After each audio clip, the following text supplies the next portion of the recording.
Hi guys, welcome to my channel. అందరు ఎలా ఉన్నారు? బాగున్నారా? నేను కూడా చాలా బాగున్నానండి. సో ఈ రోజు మీకోసం దాబా స్టైల్లో చేసే పన్నీర్ మటర్ మసాలా ఎలా చేయాలో చూపించబోతున్నాను. ఈ పన్నీర్ మటర్ మసాలాని మనం చపాతీలోకి అయితే చాలా బాగుంటుంది. ఇంకా మనం రైస్, దోశ, ఇడ్లీలో కూడా తినొచ్చు అన్నమాట. ఇంకెందుకు ఆలస్యం, ఎలా చేయాలో చూద్దామా?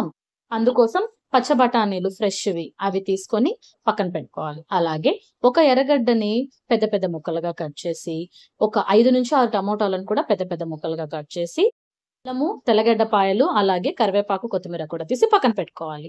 ఇప్పుడు స్టవ్ ఆన్ చేసి బాండలి పెట్టి ఒక 4 స్పూన్స్ ఆయిల్ వేసి, ఆయిల్ వేడెక్కిన తర్వాత అందులో ఒక మిరపకాయను తుంచి వేసి, అలాగే అందులో తెల్లగడ్డ పాయలు, ఒక చిన్న అల్లం ముక్క వేసి, ఇందాక కట్ చేసుకున్నాం కదా పెద్ద పెద్దగా ఎర్రగడ్డ ముక్కలు, అవి కూడా వేసి బాగా వేయించాలి. సో చూసారు కదా, ఒక ఎర్రగడ్డ హాఫ్ వేగేలా వేయాలన్నమాట. ఈ ఎర్రగడ్డ అంతా హాఫ్ వేగిన తర్వాత అందులో మనం ఇందాక కట్ చేసుకున్నాం కదండి టమోటాలన్నీ పెద్ద పెద్ద ముక్కలుగా 4 పక్షాలుగా, ఆ టమోటా ముక్కలన్నీ కూడా ఇందులో వేసుకోవాలి. సో ఈ టమోటా ముక్కలన్నీ కూడా ఇందులో వేసేసుకున్న తర్వాత ఇప్పుడు మొత్తాన్ని బాగా మిక్స్ చేయాలన్నమాట. టమోటాలు బాగా వేగాలి. ఇప్పుడు మనం మూత పెట్టేసి ఒక 5 మినిట్స్ అలాగే ఉడకనిద్దాం. ఒక 5 మినిట్స్ తర్వాత మళ్ళా మూత తీసి చూసామంటే, చూసారు కదా టమోటాలు మగ్గడం స్టార్ట్ అవుతూ ఉందన్నమాట. సో ఒక 10 మినిట్స్‌కి ఈ విధంగా బాగా టమోటాస్ మగ్గిపోయాయి. ఇప్పుడు మనం వీటిని తీసి ఒక ప్లేట్‌లో చల్లారి పెట్టుకుందాం.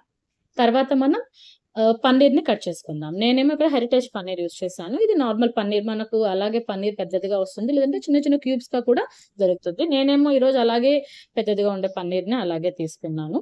సో చూసారు కదా, ఆ పన్నీర్‌ని తీసేసి దాన్ని మనం సన్న సన్న ముక్కలుగా కట్ చేయాలన్నమాట.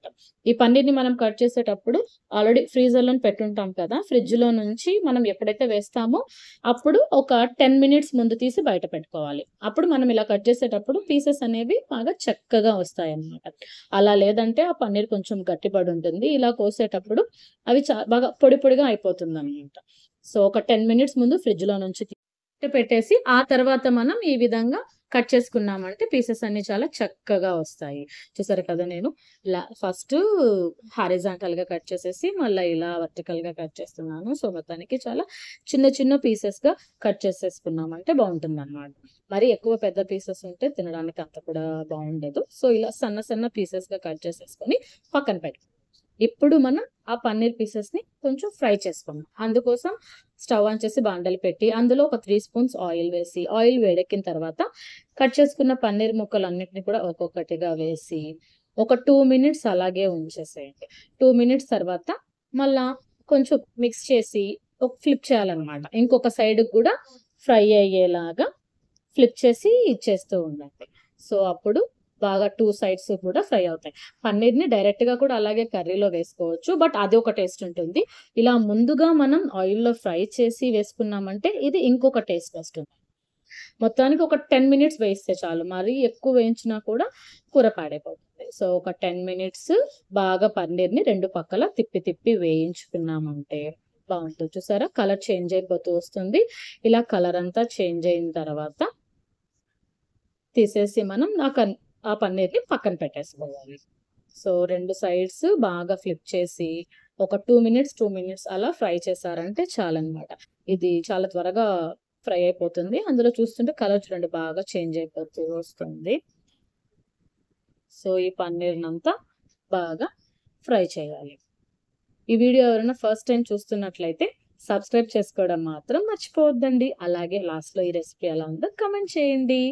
చూసారు కదా, నాకు ఒక 10 మినిట్స్ కంతా పన్నీరు బాగా ఫ్రై అయిపోయింది. సో కలర్ అంతా బాగా చేంజ్ అయిపోయింది కదా. ఈ టైంలో మనం ఈ పన్నీర్ అంతా తీసేసి వేరొక బౌల్‌లో ఏదైనా ఒక ప్లేట్ తీసుకొని ఆ ప్లేట్‌లో తీసి పెట్టుకున్నాము. సో పన్నీరు ఇలా కొంచెం మరీ ఎక్కువ వేగిందంటే బాగా గట్టి పడిపోతుందన్నమాట. రబ్బర్‌లాగా ఉంటుంది. సాగుతూ తినడానికి బాగుండదు. ఒక 10 మినిట్స్ ఫ్రై చేస్తే చాలు.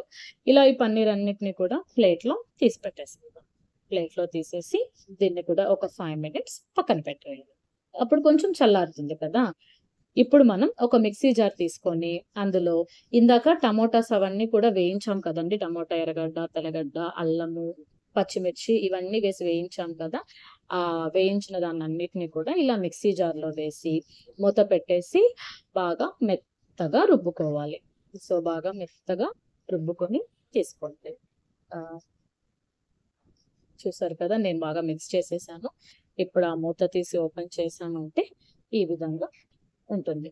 బాగా మెత్తగా పేస్ట్గా రుబ్బేసారు. సో దీన్ని మనం కర్రీలో యూస్ చేసాం, చాలా బాగుంటుంది టేస్ట్ ఈ స్పెషల్ మసాలాతో. నెక్స్ట్ ఇప్పుడు స్టవ్ ఆన్ చేసి బాండలి పెట్టి అందులో ఒక 5 స్పూన్స్ ఆయిల్ వేసి, ఆయిల్ వేడెక్కిన తర్వాత అందులో ఒక యాలక, ఒక 3 లవంగాలు, చిన్న దాల్చిన చెక్క, అలాగే ఇంగువ కూడా లైట్గా ఇంగువ వేసేసి ఇవంతా కూడా చిటపటలాడిన తర్వాత ఇందులో ఇప్పుడు మనం ఇందాక మిక్స్ చేసి పెట్టుకున్నాం కదండి, ఆ మిక్స్ చేసి పెట్టుకున్నటువంటి పేస్ట్ మొత్తం వేసేసి బాగా ఒకసారి మిక్స్ చేయాలన్నమాట. సో అందులో మనం కొంచెము జార్లో ఉంటుంది కదా, కొంచెం వాటర్ వేసి తిప్పేసి ఆ వాటర్ని కూడా ఇందులో వేసామంటే మనకు ఆ మసాలా వేస్ట్ అవ్వకుండా మిగతా మొత్తం కూడా ఇందులో వేసుకోవచ్చు అనమాట. సో బాగా మిక్స్ చేసేసుకున్నాము.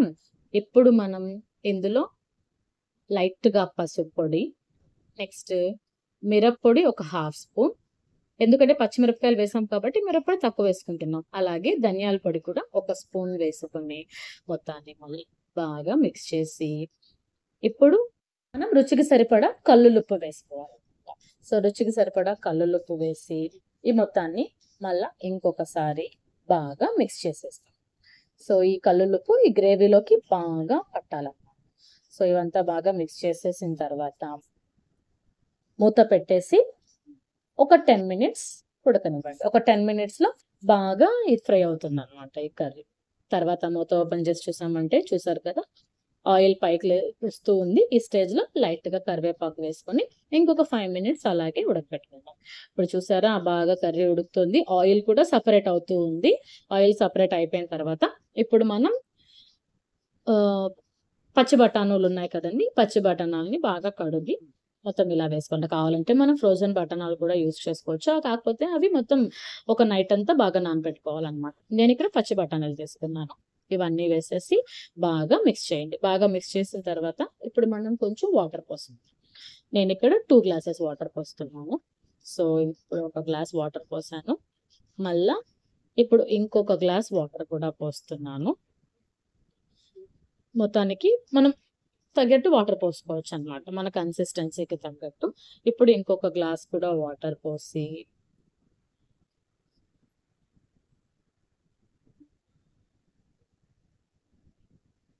ఇప్పుడు మళ్ళీ మొత్తాన్ని ఒకసారి బాగా కలుపుకుందాం. మొత్తాన్ని కలిపేసుకుని మూత పెట్టేసి ఒక 15 నిమిషాలు అలాగే హై ఫ్లేమ్లో ఉడకనివ్వండి. ఇప్పుడు ఆ పచ్చి బఠానీ అనేది బాగా ఆల్మోస్ట్ ఉడికిపోతుంది అనమాట. చూసారు కదా, ఈ బఠానీ కర్రీతో పాటు బాగా ఉడికిపోయింది. ఇలా ఉడికిన తర్వాత ఇందులో మనం ఇందాక వేయించి పక్కన పెట్టుకున్నాం కదండి పన్నీర్ క్యూబ్స్, ఆ పన్నీర్ క్యూబ్స్ అంతా కూడా ఇందులో వేసేయండి. ఇందులో వేసేసి మళ్ళీ ఒకసారి మొత్తాన్ని బాగా మిక్స్ చేసేసేయండి. ఆ పన్నీర్ అంతా కర్రీలో మొత్తాన్ని అరేంజ్ చేసేసేయాలి అనమాట.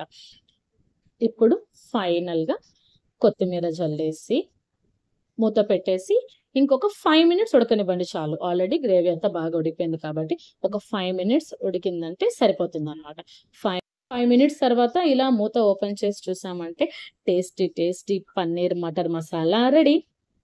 బాగుందా? అది కానీ చపాతీలో తిన్నారంటే చాలా చాలా బాగుంటుందండి. ఈ వీడియో మీకు నచ్చినట్లయితే లైక్ చేయండి. అలాగే నా ఛానల్ని ఫస్ట్ టైం చూస్తున్నట్లయితే సబ్స్క్రైబ్ చేసుకోవడం మాత్రం మర్చిపోకండి. పక్కనే ఉన్న బెల్ ఐకాన్ని ప్రెస్ చేశారంటే నా ఫ్యూచర్ నోటిఫికేషన్స్ మీకు వస్తాయి. అలాగే ఈ రెసిపీ ఎలా ఉందో కమెంట్ చేయండి.